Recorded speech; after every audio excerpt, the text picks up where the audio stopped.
फिर सिंदबाद ने अपनी 7वीं और आखिरी यात्रा की कहानी का शेष भाग कुछ इस प्रकार सुनाया। मैंने व्यापारी को पूरा हाल सुनाया। वो उस खड्डे की बात सुनकर बहुत प्रसन्न हुआ।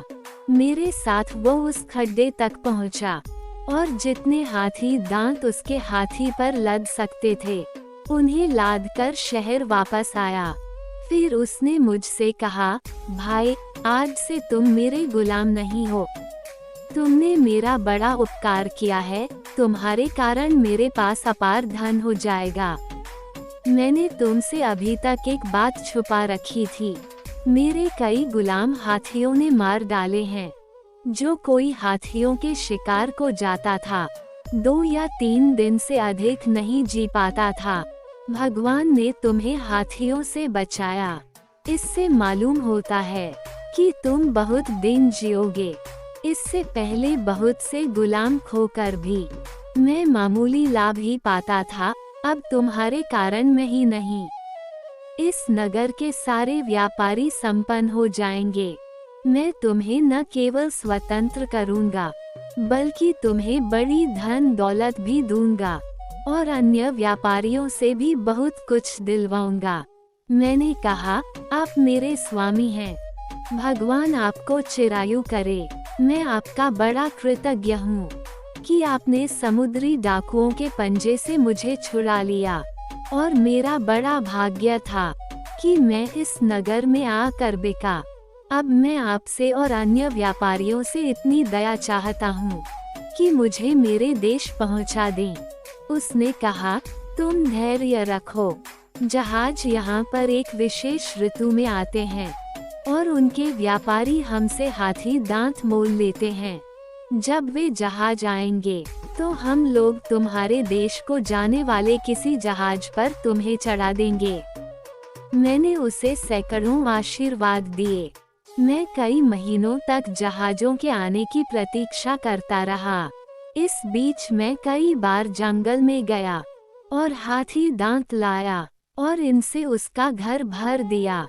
व्यापारियों को भी उस खड्डे के बारे में बताया और वे सभी वहां से हाथी दांत लाकर अत्यंत संपन्न हो गए। जहाजों की ऋतु आने पर जहाज वहां पहुंचे। मेरे स्वामी व्यापारी ने अपने घर के आधे हाथी दांत मुझे दे दिए और एक जहाज पर मेरे नाम से उन्हें चढ़ा दिया और अनेक प्रकार की खाद्य सामग्री भी मुझे दे दी। अन्य व्यापारियों ने भी मुझे बहुत कुछ दिया। मैं जहाज पर कई द्वीपों की यात्रा करता हुआ फारस के एक बंदरगाह पर पहुंचा। वहां से थल मार्ग से बसरा आया और हाथी दांत बेचकर कई मूल्यवान वस्तुएं ली। फिर बगदाद आ गया। बगदाद आकर मैं तुरंत ही खलीफा के दरबार में पहुंचा और उससे पत्र और उपहारों को सरान द्वीप के बादशाह के पास पहुंचाने का हाल कहा। खलीफा ने कहा कि मेरा ध्यान सदैव तुम्हारी कुशलता की ओर लगा रहता था और मैं भगवान से प्रार्थना करता था कि तुम्हें सही सलामत वापस लाए।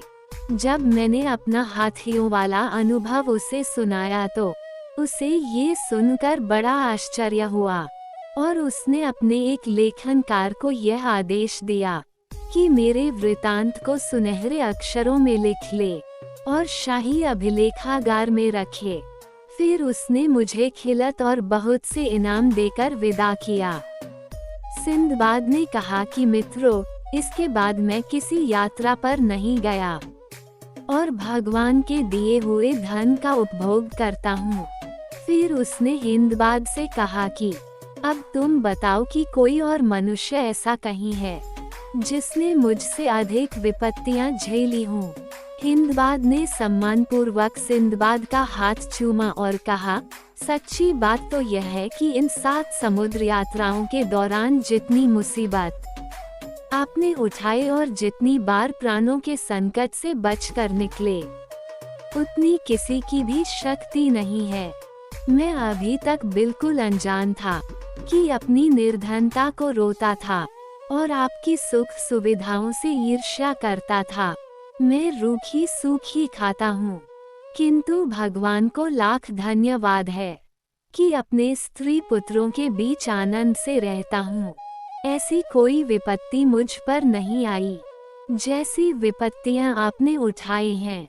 वास्तव में जो सुख आप भोग रहे हैं, आप उससे अधिक के अधिकारी हैं। भगवान करे आप सदैव इसी प्रकार ऐश्वर्यवान और सुखी रहें। सिंदबाद ने हिंदबाद को 400 दीनारें और दी और उससे कहा कि तुम अब मेहनत मजदूरी करना छोड़ दो और मेरे मुसाहिब हो जाओ। मैं सारी उम्र तुम्हारे स्त्री बच्चों का भरण पोषण करूंगा। हिंदबाद ने ऐसा ही किया और सारी आयु आनंद से बिताई।